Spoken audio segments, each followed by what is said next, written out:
విశాఖ జిల్లా గోపాలపట్నం చందానగర్ అగ్ని ప్రమాదం చోటు చేసుకుంది. ఒక ఇంట్లో బాణాసంచా బాంబులు తయారు చేస్తుండగా భారీ పేలుడు సంభవించింది. దీంతో ఒక్కసారిగా మంటలు వ్యాపించాయి.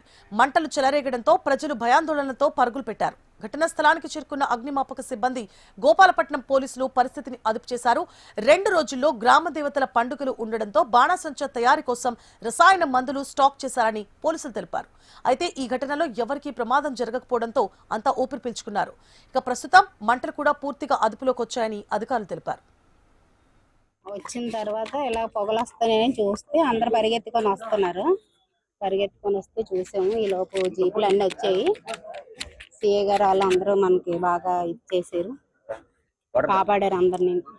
పోలీసు వాళ్ళకి ధన్యవాదాలండి. ఫస్ట్ మెయిన్ రోజు సాయంత్రం అయితే జీప్ వస్తుంది గ్రౌండ్ దగ్గరికి. అక్కడ చాలా మంది కుర్రాళ్ళు అంటున్నారని కంప్లైంట్లు పెట్టడం జరిగింది.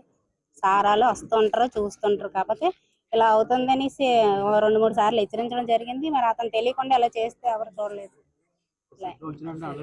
అందులో పరుగులు తీసి పరిగెత్తుకొని వచ్చారు. రెంటెడ్ అండి. 9వ ఆగస్టు నెలలో ఇలా జరగడం చాలా దురదృష్టకరం. కాకపోతే గతంలోనే మన సిఈ గారు పలు మార్లు హెచ్చరించారు. ఆయన మీద కేసు కూడా పెట్టి చాలా హెచ్చరించి మునుపన్న కూడా ఇలా చేయొద్దని కూడా చెప్పారు. లేదు సార్ నేను ఎప్పుడు చేయను అని కూడా చెప్పాడు. మేము కూడా గతంలో మొన్న కాకినాడ ఇన్సిడెంట్ అయిన తర్వాత నేను కూడా హెచ్చరించాను. లేదన్నా నేను పెట్టట్లేదు, కాస్తున్నా వచ్చి చూసుకున్నా, నేను మాపిస్తాను, చేయట్లేదన్నా అని చెప్పాడు. కానీ ఈ రోజు ఇలా జరగడం చాలా దురదృష్టకరం. మన భగవంతుడి దయ వల్ల ఎవరికి హాని జరగలేదు కాబట్టి ఆ భగవంతుడి వల్ల హాయిగా అందరూ భయపడ్డారు. కాకపోతే కొద్దిగా ఇల్లు డ్యామేజ్ అయింది. అది రేపు మన విఆర్ వాళ్ళని తీసుకొచ్చి తగు పరిష్కారం చేస్తారని సభముఖం చెప్పుకుంటాం. ఇదైతే ఇన్సిడెంట్ ఏదైతే జరిగిందో ఈ ఇన్సిడెంట్ సంబంధించి ఎవరైతే బాధ్యులు ఉన్నారో ఆ శివ అనే వ్యక్తిని మేము దీపావళి సందర్భంగా కేసు పెట్టడం జరిగింది. ఆయనకు బైండ్ ఓవర్ కూడా చేయడం జరిగింది.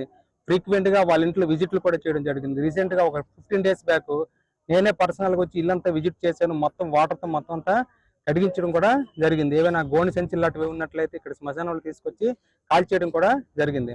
ఈ పక్కనే కన్స్ట్రక్షన్ అవుతుంది ఈ తాలూకు హౌస్. వీళ్ళందరూ కూడా ఈ నైబర్స్ అందరూ కూడా నేను హెచ్చరించాను. ఏంటంటే ఆయన ఒక్కరి వల్లే ప్రమాదం, ఆయన ఒక్కరికే కాదు, ఆయనతో పాటుగా చాలా మంది కూడా ఇబ్బంది పడతారు. ఏమాత్రం చిన్న వాసన ఉన్నా సరే నాకు ఇన్ఫర్మేషన్ ఇవ్వండి అని చెప్పి చెప్పడం కూడా జరిగింది. అయితే ఏంటంటే ఆ తర్వాత మనం ఎప్పుడైతే ఇల్లు ఫ్రీక్వెంట్ గా చేస్తున్నామో తర్వాత వేరే రూమ్ ఒకటి అద్దెకి తీసుకుని అందులో క్రాకర్స్ ని పెట్టడం జరిగింది.